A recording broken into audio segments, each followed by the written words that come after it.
Ladies and gentlemen, welcome back down under the mat. This is Mr. Dan Danielson. I'm Rowdy Roddy Reece. We're here to talk about all things professional wrestling. And a nice little quick one for you today. We're going to be discussing that controversial announcement that WWE will be taking WrestleMania 43 over to Saudi Arabia in 2027.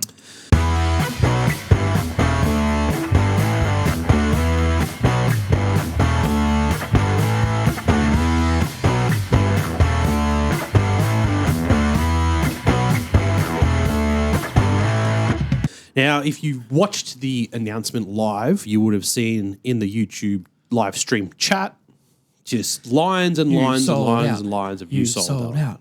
Which is sold out. Well, they did.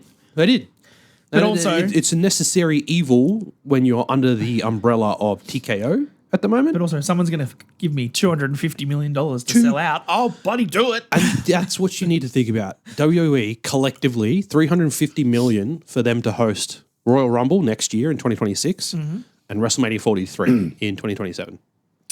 It's a lot of money. Yes. And then like you think about, and we've talked about obviously them selling out for everything, right? So you've got the Perth shows that we have in Australia was $5 million. From the Perth government. From the Perth government for them to come back for 3 years or whatever it was for them to do the shows. For John Cena's last ever match, there was a bidding between Boston and Washington, DC. Washington bid. The starting price set by WWE for that was $7 million. Yep. This is $250 million. That's a lot of bloody money. And I think this is a really key point that we need to understand. I don't know if the WWE product would be where it is today without this Saudi deal that they've had for the past 10 years. Look at how much money. Look at how much money they feed the WWE every time they get them to come over. And look, there's lots of things to talk about with this, right? The main thing I want to talk about is one of the main things is the improvement of Saudi to what the product is now, right? Yes. The first couple of shows, no women. Saudi was a very sexist country. Nobody liked there. It was not safe. They had to get paid special bonuses and stuff to go across to Saudi for the shows. Yeah. They were done with tables and all the princes were sitting around. No one was paying attention to the wrestling. It was just a money play to prove, hey, look, we can get you to do what we want because we're Saudi oil princes, right? Since then, it's opened up to the public of Saudi. The crowds have gotten better. The crowds get loud. Has gotten better. Rhea Ripley a couple of years ago when she had that incredible entrance with all of ferried out by men holding torches. Phenomenal entrance. The actual mentality that they've had against women wrestlers has now been changed to them promoting the like women's side of it. Every show that they've done, it feels like every show's got more women showcased on the event. And from reading and seeing some of the stuff from Fightful and things, they've talked to wrestlers backstage and now Saudi is just part of their tours. Yeah. So they don't get paid extra to go to the Saudi shows anymore. It's just part of what their expectations are.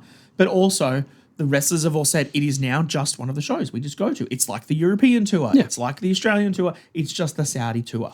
So the actual mentality backstage and from the talent is that this is fine. This is now what we do. Whether that's the same with it being WrestleMania is a different stance. You could see on the stage there was Charlotte and Bianca and HBK and Liv Morgan was there. Logan Paul. I didn't see her, but Liv was there. Okay. She was in the line at the back. Oh, was she? Yeah. I didn't see her there.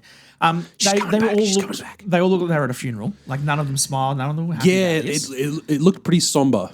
But also I think that's mainly just because the way that the presentation of the announcement was done. Like you said, there was no media there. There was no fans there. Yeah. When you had the Las Vegas WrestleMania the first time for 40. When you had The Rock slapping Cody and that press event was huge. This is obviously not the same kind of event. Yes. And I feel like they made that decision, much like they made the decision after SummerSlam to just do the post show and not have it be a media presentation. Because Brock was back. There was going to be backlash from Brock returning. Yep. Similar situation. And like they saw the backlash immediately in the live chat. Of course. And even during AAA Worlds Collide, when they showed the announcement and the video package for WrestleMania 43, it got booed heavily. Yeah.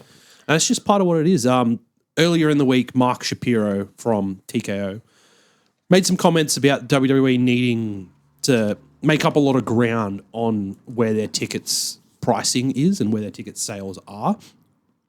Highest gate consistently set after almost every PLE at the moment, but they've still got a long way to go to match what the UFC is doing with their gates. And it's strictly because Vince McMahon, love him or hate him, was pricing his shows for families to be able to afford to attend. Yep. And that is now a thing of the past, and it's now just about money, profit. Let's get rid of this debt that TKO has from buying WWE and UFC and incurring the debt from UFC as well. The problem to this is UFC is not a family product. No. UFC is for 18 to 49-year-old men and women that like to see people's faces punched in, blood, broken bones, proper UFC fighting. That's fine. You can charge, I think, if I'm correct here, and I think I saw the figures during the week, the base price of UFC tickets on average is about $330, right? Ooh, that's base too. That's rough. Ish, right? So that kind of seems like the average of what it is to go to the UFC. At the moment for WWE, it's about $200. Yeah, it's about $200 for the shows that they're doing in October. Yeah, I mean, there's some Australia. cheaper ticks up in the bleachers and stuff, but you're looking at, on average, $200 a person for WWE, Yeah. 300 and something for UFC. So they're going to try and get those to be a bit more even. I get the business side of it, but the problem you've got is that when you're a 25-year-old male, got a decent paying job, you can go out with the boys for the weekend to go watch the UFC, you can spend your $300, right? Yeah. But if you're like, you know, a mid-30s person with two kids and a wife and you want to take them all there, you're now spending $1,500 to go to a WWE show before you even walk in the door. Yeah, And before that seems merch, to be before the problem. food, before that is the accommodation problem, and right? travel. I get what the business is trying to do. I get what someone like TKO says. And the problem you've got too is that people will still pay for it. Yeah. We can all bitch and moan and complain that it's too expensive, but if they keep selling it out and people keep buying the tickets, they're going to keep doing it. If you want to bitch and moan that SummerSlam was $50,000 for your round the ring seats and stuff like that, and you've got Brock Lesnar guy and Trinidad and Tobago guy and green shirt guy and every person down there being like, yeah, fine, I'll have to pay it, they're going to keep selling them. Yeah. So it's the vicious only way it cycle. stops is if people stop buying the tickets and then they're like, oh, maybe we can't charge $50,000 a ticket. Yeah, it's a really unfortunate part, but I think one of the interesting talking points that come out of the announcement of WrestleMania 43 going to Saudi Arabia is the potential of who will be main eventing that show. It's not confirmed. I assume they're going to stick with their 2-day format. Yes, as far as I'm aware, it's still the same WrestleMania. It's the same WrestleMania weekend, but it's just in Saudi. Some early rumors of who they want on the show are The Rock in a main event against Roman or Cody. Yep. So we might finally get those matches. Finally, because of gigantic Saudi paydays, we'll But The finally Rock's get what just we dropped want. 60 pounds. He doesn't look like a wrestler. Yeah, he dropped it for a movie. Yeah, I know. He's meant to play an old man who loves a chicken. Was it chicken? I don't know what movie you're talking about. I don't know. Moana 3? No. There's another chickens in Moana? No, it's a new movie. He's playing an old guy, and I think he owns a farm or something. Oh, that's cute. And that's why he dropped all the weight, because Yeah, he has to look it had to be like for a a movie. decrepit old man. I would never use The Rock and the word decrepit in the same sentence. Has to look like, not be, look Sure. like. Yeah. And then, so we've got The Rock against potentially Roman or Cody. Maybe both. You never know. Triple threat? I mean, I was going to say like good way to hide The Rock. one main event each night for The Rock, but I don't think he can pull that off. oh, God, no. No. Maybe triple threat. And also the other rumor is Stone Cold Steve Austin in another match against potentially CM Punk. Would Dream this match. make him, I think I saw 62 by the time this WrestleMania comes around? I don't think, I mean, I know Austin has said he's got one more match in. That's a lot of money. That's a lot of money. He'd do it for a lot of money, wouldn't he? He would, but could you, I just... And that's the thing. That's the thing. Are they going to sell their souls just for a giant paycheck? I think Punk is someone who could put a good match on with anybody, right? Yeah. Punk could brawl with Austin. The KO and Stone Cold match was not a 5-star classic, but they it was brawled fun. really well. It was super fun. But also, at no point in that match am I thinking Kevin Owens is going to pop up powerbomb Stone Cold. Right? He's going to carry him safely. If you have a match with CM Punk and Stone Cold, is Stone Cold going to be able to take a GTS? Bro did a fucking suplex on the concrete during that match. Did he suplex KO? KO suplexed him. Yeah. Right? Because that clip of Seth Rollins backstage being like, what a fucking animal. Because he actually did it. He actually did that's wild. I think I think they could do it. Look, yeah. I like. And I think like that's the thing we got to think about. No, we're not really happy about WrestleMania going over to Saudi. No. But when you look at the payday that they're offering and whatever extra money they might throw at them to get the superstars that they want on their show, Yeah. we might have some absolutely banger matches. It might be one of the best WrestleManias since WrestleMania 40. Well, let's not get ahead of ourselves. But I did. We did mention this on our weekly show, and I'll put the link for that in the comments for our normal podcast. Was the fact that like $250 million is a lot of money. Yeah. And we know that Saudi likes to be more and more extravagant. The crown jewel titles and all that stuff, like the presentation for those has been really big. It's going to be wild to see how big they go for something like the Royal Rumble next year, and then how much better that then goes for WrestleMania. Because we've got Royal Rumble next year. The crowds, show on show with them overseas, has been getting better and better and better. Saudi crowds are getting more involved. They are louder. They are better. Yep. The events are better. They're putting on the press conferences and stuff. They're doing all the different. They've got that WrestleMania or the Wrestling Hall of Fame type thing, universe, whatever. So they're putting effort in, and they clearly love their wrestling. Yeah. If the Royal Rumble goes big and the crowd is awesome and we get some big returns and we get all the pops and stuff that we want and everyone is invested, we're like, sweet, they pulled that off really well, they'll do WrestleMania great. Yeah, that's the thing. But if Royal Rumble falls flat, Royal Rumble will be that benchmark. 100%. And like you're about to say, if the Royal Rumble falls flat, we're going to let WWE know about it, and then that's going to put a hell of a lot of pressure on WrestleMania 43. But then they've got a year and a half to figure out how they can get the crowd involved. But also, you've got, if that's the case, and you've got all this money in there, and they can get Stone Cold and Undertaker and Shawn Michaels and not saying in the ring, right? But if you can at least get promo segments out of them, you put them to show up. I don't want to see the Undertaker wrestle a match. No, I'm done. I don't want to see HBK wrestle a match. No. But if you put those two in the ring and Grayson Waller and the New Day were there and Undertaker chokeslam Grayson and HBK is super What a great moment. What a great WrestleMania moment. I will pop so hard for a Sweet Chin music. It would be amazing. It's like when they did WrestleMania 32 and they had the League of Nations won their match, and then afterwards they had Austin, HBK and Mick Foley coming out and beat them up. And then they beat up the New Day. Exactly. That was fun. That's a great moment. All we want, right? Yes, we want. I would be happy to see Goldberg come out and spear someone stupid. I don't want a match. I would love to see some Sweet Chin musics. I don't want HBK moments. Give it exactly moments. And I think that's what the Saudi crowd would be willing to pay for, because if you can put all that money together and you spend $5 million and you give it just to the Undertaker and say, you're coming to Saudi, and he goes, okay, and he goes in the ring and he chokeslams a couple of people, and then he spends the next 3 hours in a box with some sheik that's got billions of dollars worth of oil money. Done. Fine. Perfect. You let the wrestlers have their matches, you let the WWE put on their event, and you just sprinkle in these legend spots that they want to pay for. Fine. Yep. If we do it the other way around and the main event is HBK versus Goldberg, I'm not in. I'm not in for that. I don't think anyone would be interested to see that match. I think the only two, like we said, is Stone Cold and The Rock. I think you could probably carry them to a match at a show like this. Can you imagine if we get Rock versus Austin one last time? Oh, God, no way. What a shambles that would be with their age. Yeah, it'd be crazy. Unless you build it up, you give it like a no disqualification match. Yeah. Just so other people can get involved. Just do all the work for them. Yeah. Do like the Bloodline WrestleMania 40 angle where people just come out and everyone's got their spots. It'd be great. But I think, so going back to the actual decision, right? We know it's money. We all agree. You look at what's happened, though, with WrestleMania and with WWE in the last few years. They announced it was in New Orleans. Yep. And then it got outbid by Vegas. So now people weren't too keen to go back to Vegas 2 years in a row. And that was the most perplexing thing, the fact that it got announced for New Orleans. Yep. And then they changed it afterwards just because some other city was like, hey, we'll give you this amount. Yeah, and so now New Orleans don't have it. Yeah, but surely there would have been like a contract signed that there'd be a payout clause or that something. Shouldn't have been broken. Yeah. The rumors originally was that this was supposed to be 28. But they've brought it forward for 2027.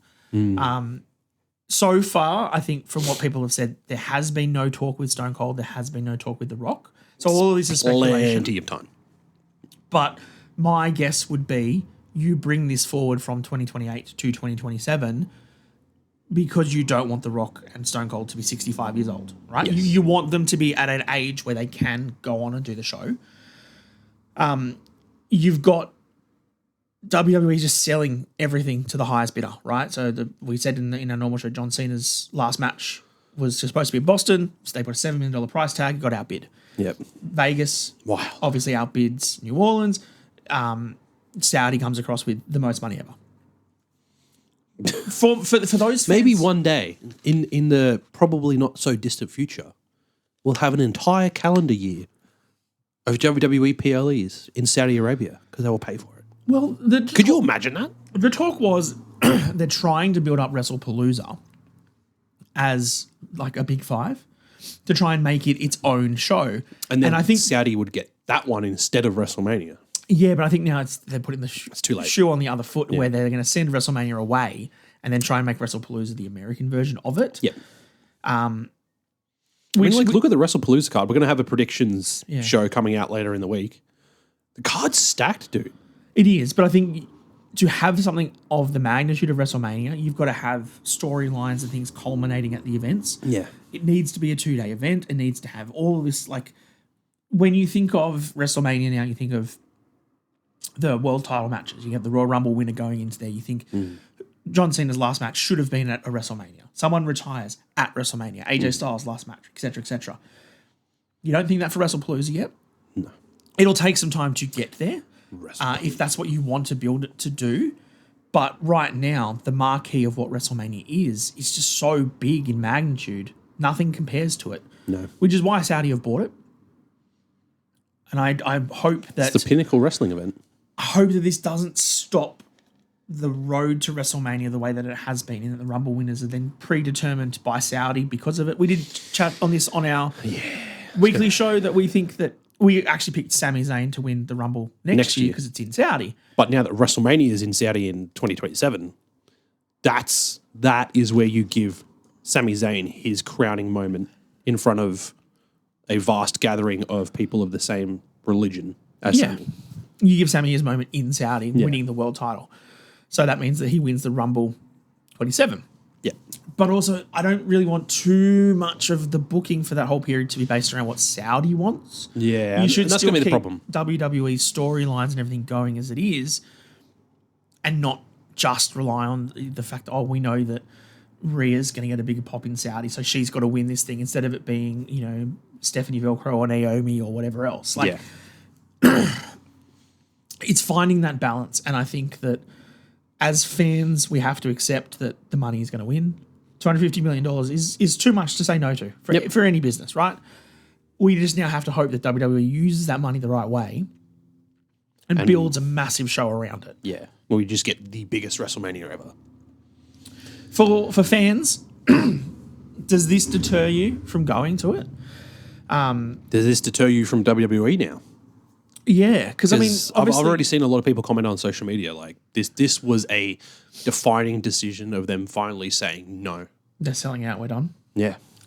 I mean, it could be. I think from our perspective, we had some friends that went across to WrestleMania this year in Vegas, and some of the costs were astronomical. Right? Yeah. Like cheeseburger and chips is $40. You're kidding me. Hotels Ridiculous. and drinks and everything. It's just so expensive, and that's for a weekend in Vegas. I don't know if Saudi would be any cheaper. I don't know what the dollar conversion rates and stuff are like, but I can't fathom a week in Saudi Arabia would be cheap. No.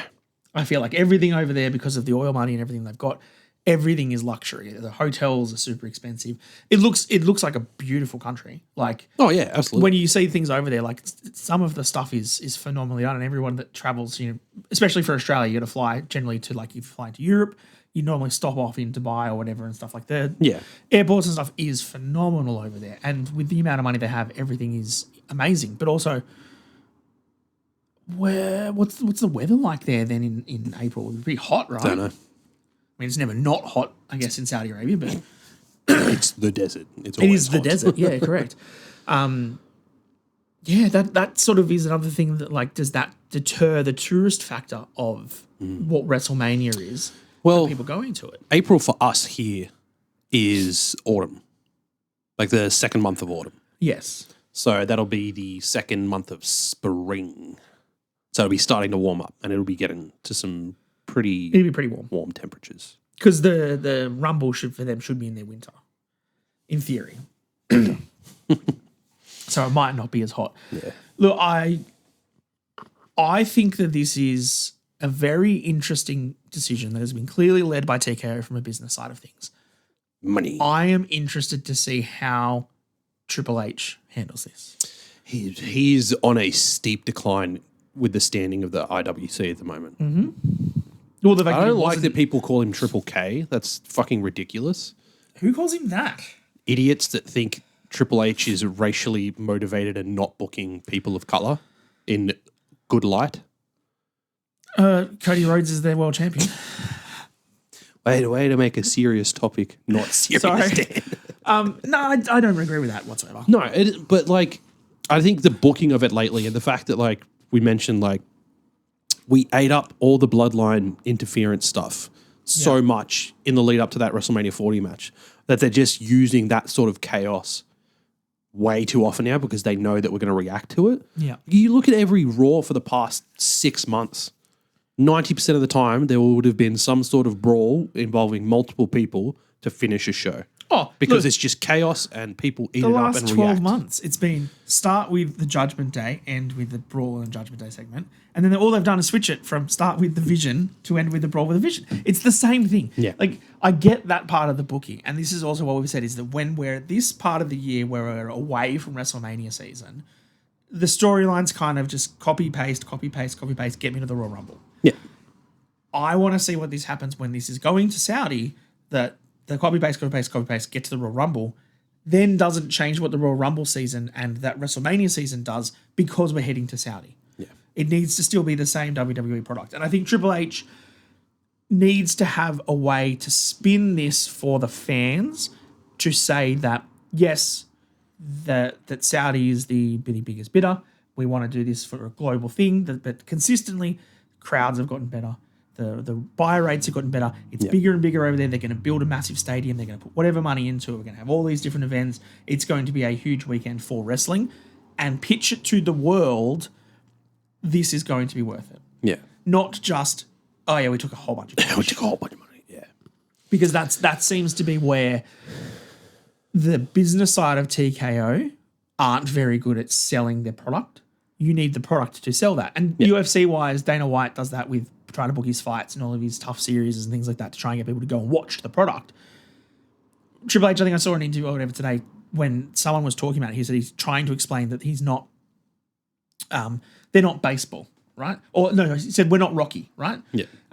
In terms of WWE is not boxing.